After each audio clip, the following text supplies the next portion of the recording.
1. You'll hear two friends planning an event. First, you have some time to look at questions 1 to 6.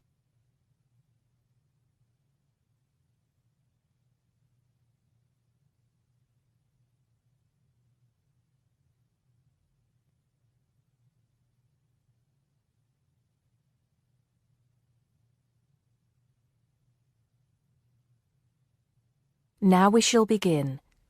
You should answer the questions as you listen because you will not hear the recording a second time. Listen carefully and answer questions 1 to 6. Hello, Joan. I'm glad you could come. Hello, Peter. What's up? Is something the matter? No, everything's fine. It sounded urgent on the phone. Did it? It's just that I've had this idea and I wanted to see how soon we could get it off the ground. Well, don't keep me in suspense. You know they're planning to close down the local clinic. It was in the newspaper yesterday, but most people have actually known for some time. Well, I thought we should do something about it. What did you have in mind? I thought we could organise a charity event and donate the money to the clinic. I know it doesn't sound like much, but it will show the local council how we feel and that we mean business. That'll take quite a lot of organising. Why don't we just hold a protest outside the town hall? A protest would take just as much organisation as an event like this. Besides, I think fewer people would turn up.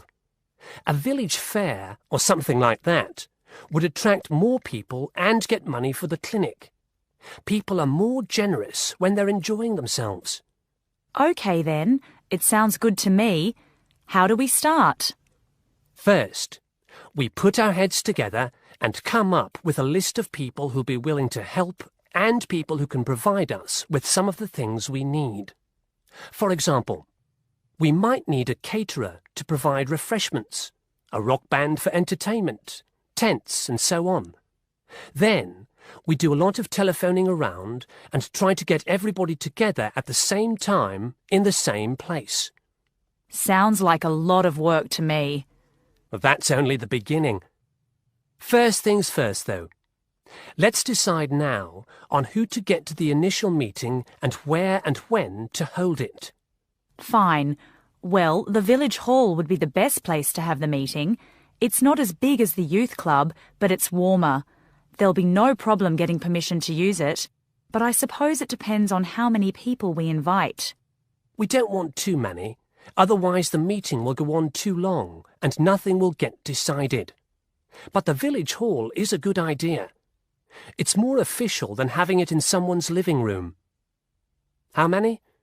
6 or 8 people to start with? 10 at the most?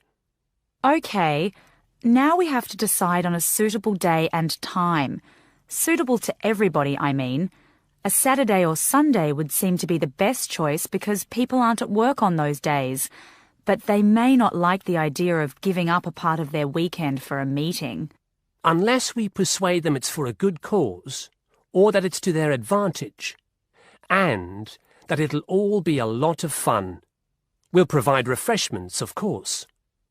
What if some don't want to give up their weekend? Then we'll give them an alternative. Say, one evening in the week after everybody's finished work. We'll see which is the most acceptable to them. Then book the hall. I can do the refreshments for the meeting. I'll get Darren and Maggie to help me. I'm sure they'll be more than willing. Before you hear the rest of the conversation, you have some time to look at questions 7 to 10.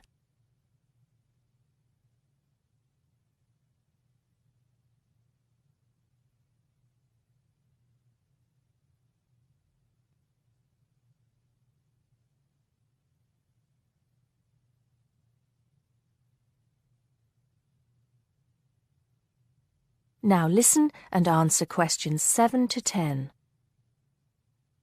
So, what's next on the agenda? A list of who we want at the meeting. Yes, of course. Obviously, we want someone from the clinic. I think Dr. Perkins would be best. He can tell us exactly what the financial situation is there. You know, how much money it takes to keep the place running, and how important it is for the community to have the clinic. The vicar too. He can rally lots of support. And Mr. Sims, our Member of Parliament. He is very busy, but I think I can persuade him to come, or get his wife to persuade him to come. I see her quite a lot socially. That's great. 2 other people I have in mind are Freddie Smith. The journalist? Yes. Well, he's the editor of the local paper now, and might be useful. He might let us advertise for free, and he'll know how to go about getting leaflets and posters printed. That's another thing. We'll need volunteers to put leaflets through people's doors and stick up posters all over the place. We can decide that at the meeting. What about the other person? What other person? You said you had 2 people in mind, Freddie Smith and... Oh, yes, Mr. Gates. Mr. Gates. Do I know him? You must do. He owns Greatfields Farm.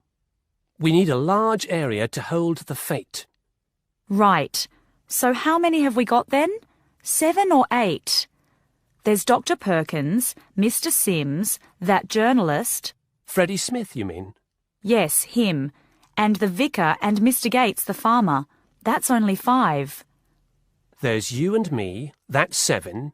That will do for now. Let's start making phone calls.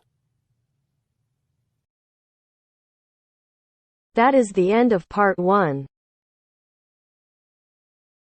You now have half a minute to check your answers.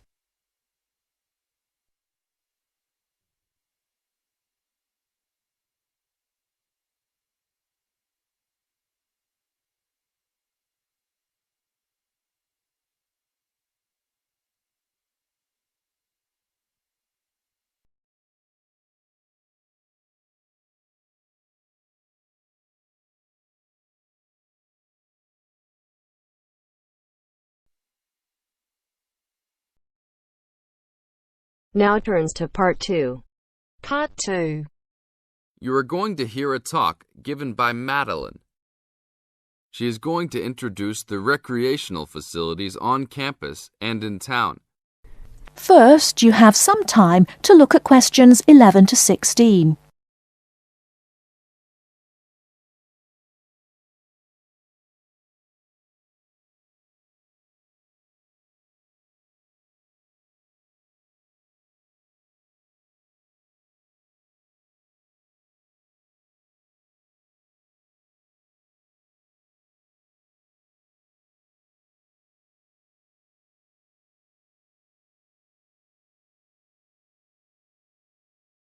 Now, listen carefully and answer questions 11 to 16. Well, good morning, everybody. My name's Madeline Stewart, and I'm here to tell you about the recreational facilities available on campus, and also to tell you something about what the town has to offer. You may already know that your Students' Union membership also includes membership of the Sports Union, which provides a range of sporting and recreational facilities on campus, much the same as those in most British universities. The Sports Union has football, tennis, and cricket teams in local competitions.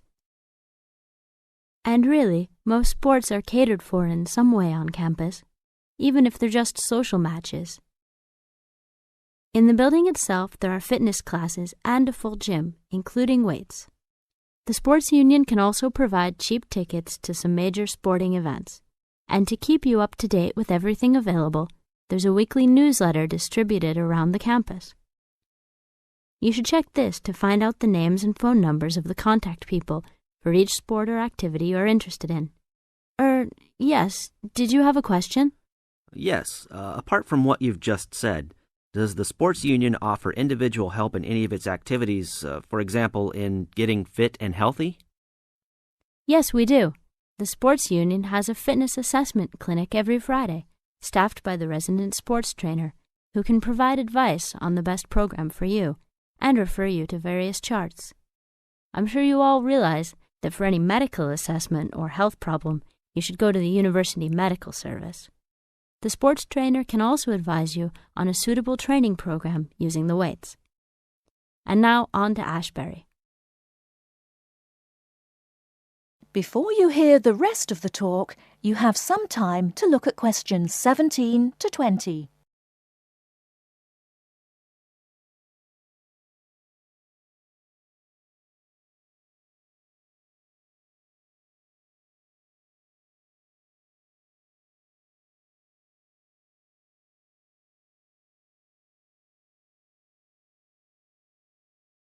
Now listen and answer questions 17 to 20. And now on to Ashbury. For a town of its size, Ashbury has some unusually good leisure and sporting facilities, most of which are near the center of town and easily reached by bus from this campus. There's a new, well, almost new, Olympic-sized swimming pool. That's not quite in the central town area, but it's only a 5-minute walk from the bus stop. Above the pool, there's a high-tech fitness center that any of you more serious fitness lovers would need to check out. Then, in the center of town, there's a sporting complex called the Anderson Center, which contains squash courts and facilities for a number of other indoor sports, such as basketball. And just around the corner from the Anderson Center, in the main street there, is an indoor bowling alley. All of these facilities are listed in the weekly newsletter, so I encourage you all to look through it and... That is the end of part 2. You now have half a minute to check your answers.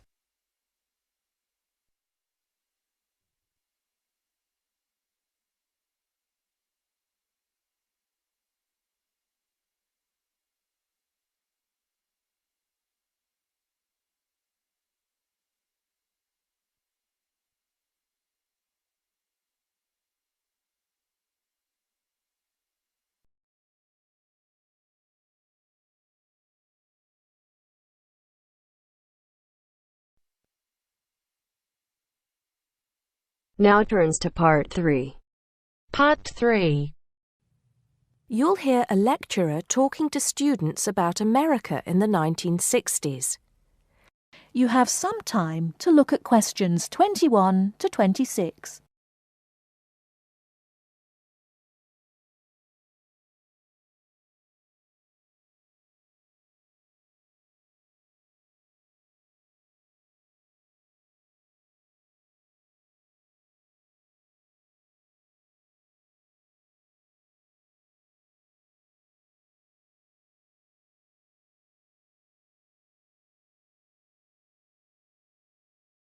Now listen carefully and answer questions 21 to 26.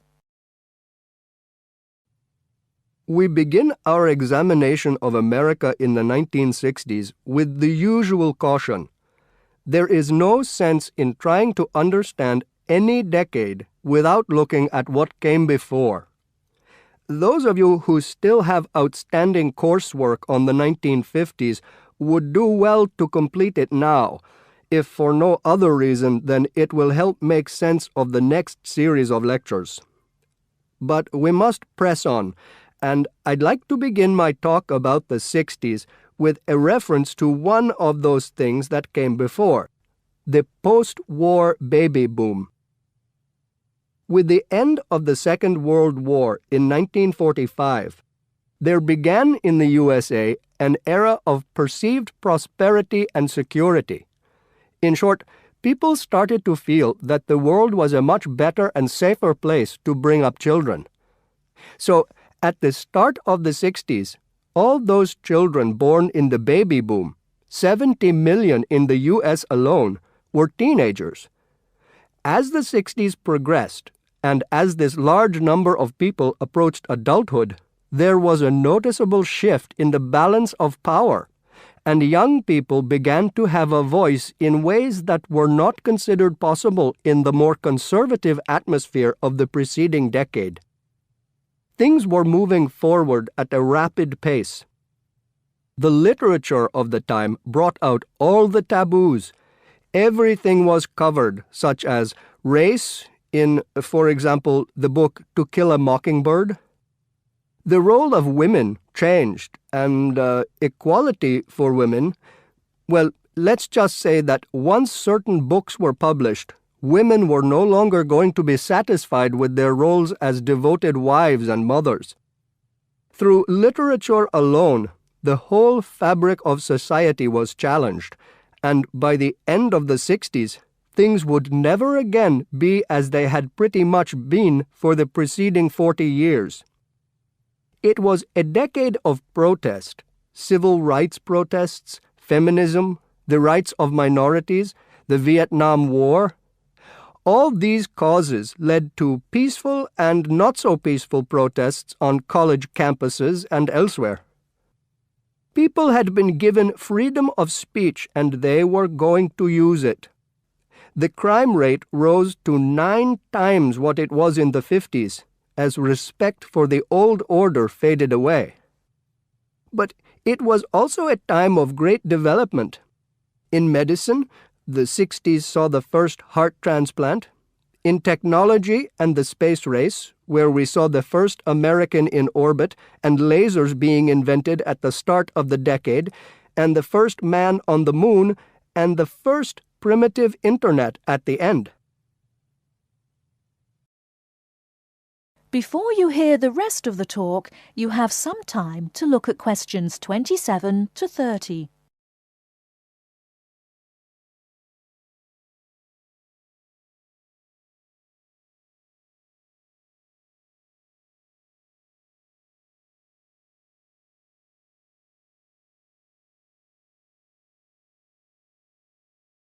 Now listen and answer questions 27 to 30. None of this, good or bad, might have happened if things in 1962 had gone slightly differently. On October 16th, President John F. Kennedy met with his closest advisors at the White House. They had obtained photographic evidence showing that Cuba was building or installing nuclear weapons. It was widely believed that Cuba was preparing to fire these weapons at cities in the USA. Kennedy was faced with 3 choices: to try to resolve the crisis diplomatically by negotiating with Cuba and the Soviet Union, to take action to block the delivery of more weapons into Cuba, or to attack Cuba, destroying their weapons. Believing that the first option would end in failure and that the third option would lead to war, it was the second option that Kennedy chose. In doing so, he succeeded in preventing the buildup of more missiles. The Soviet Union then withdrew the weapons from Cuba.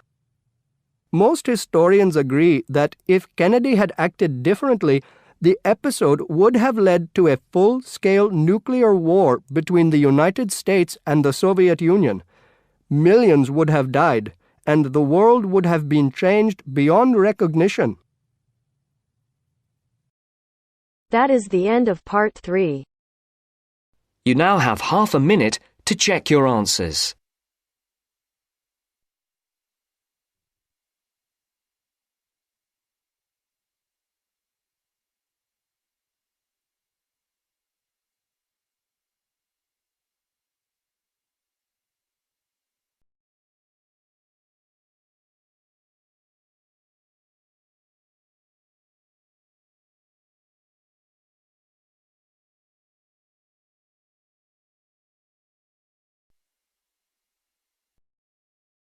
Now turns to part 4. Part 4. You'll hear a program on the city of Brisbane. First, you have some time to look at questions 31 to 40.